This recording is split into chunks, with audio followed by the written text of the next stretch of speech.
So, being African basically is about, let's not westernize Africa. Let's modernize it. Because a lot of us Africans are now confused. We think that modern is the same thing as Western. Yeah. But, I mean, this is modern. I'm not as, I mean, in my own place, I pretty much set the fashion standards. But when I got here, I realized I have a long way to go. So I'll be back with my bucket. So let's modernize Africa, not westernize it. So that's the only way to redeem ourselves from the Western hell. Now, let me tell you a nice little story. 1980, Zimbabwe became independent. So I'm bringing you warm greetings from my country of Zimbabwe, and in general the whole of Southern Africa, which pretty much were the same people. But in my own country, I come from a group, a family, tribe, a nation, which is pretty a royal family. And we basically, like many other Africans have, established one of the most advanced civilizations in Southern Africa. Yes. Zimbabwe, which really means houses of stone. Mm-hmm. I mean, we built these 1,000 years ago now, a little more. They're still standing. Mm-hmm. It's just incredible. You just have to come and see as well, if you haven't. But when we became independent, political independence, like many other scholars, I was joking the other night when I saw the dean go on stage and start singing. And I was saying to my colleagues, "Oh my goodness, is that the dean?" They said, "Yeah, that's the dean."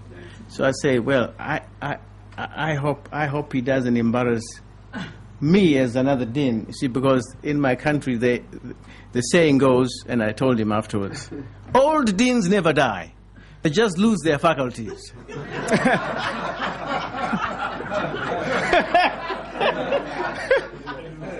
But this was one dean that has all his faculties together all the time.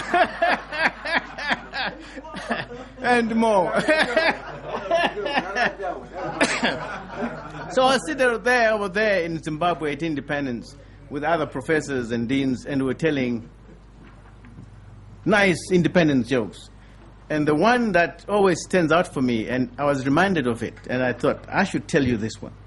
Because the going says, so this man dies, and he was a white man, goes to heaven, but of course he was a sinner, so he didn't make it in heaven. They sent him to hell. When he got there, he was told there's two hells here, one for the Bazungus, or the white people, and one for the Africans. So he was thrown in the white man's hell. When he got in there, it was pretty hot.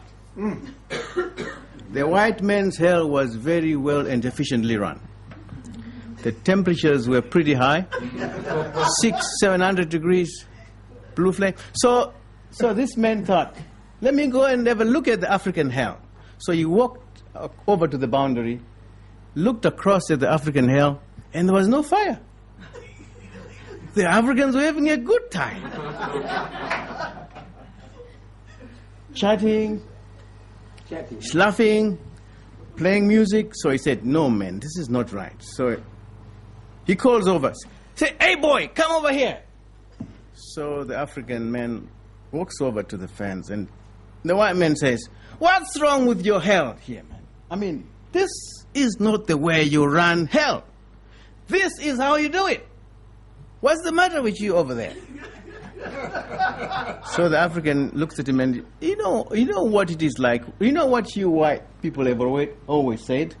We are laid back, disorganized, and so on. So we send our leaders some time ago to go and fetch some coal and firewood to start a fire.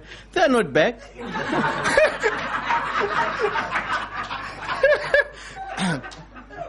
So in the meantime, we're having some fun. So we don't want to go and create a Western hell in Africa. Right. We have to create our own heaven on earth. So the